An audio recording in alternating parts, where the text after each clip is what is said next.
The National Weather Service in Corpus Christi has issued a flash flood warning for southern McMullen County, northeastern Webb County, southeastern Salle County, northwestern Duval County, until 6 a.m. Central Daylight Time. At 4:34 a.m. Central Daylight Time, Doppler radar indicated a thunderstorm producing heavy rain across the warned area. Up to 2 inches of rain have already fallen, with more heavy rains over the next couple of hours. Flash flooding is expected to begin shortly. Some locations that will experience flooding include Seven Sisters and Loma Alta. Be especially cautious at night, when it is harder to recognize the dangers of flooding.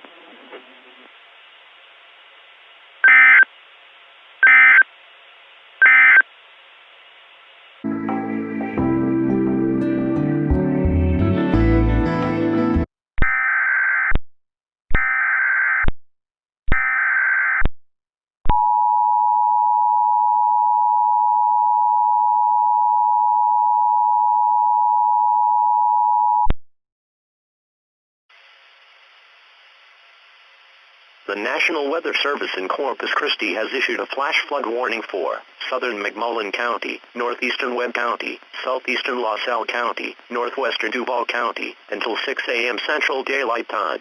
At 4:34 a.m. Central Daylight Time, Doppler radar indicated a thunderstorm producing heavy rain across the warned area. Up to 2 inches of rain have already fallen, with more heavy rains over the next couple of hours. Flash flooding is expected to begin shortly. Some locations that will experience flooding include Seven Sisters and Loma Alta. Be especially cautious at night, when it is harder to recognize the dangers of flooding.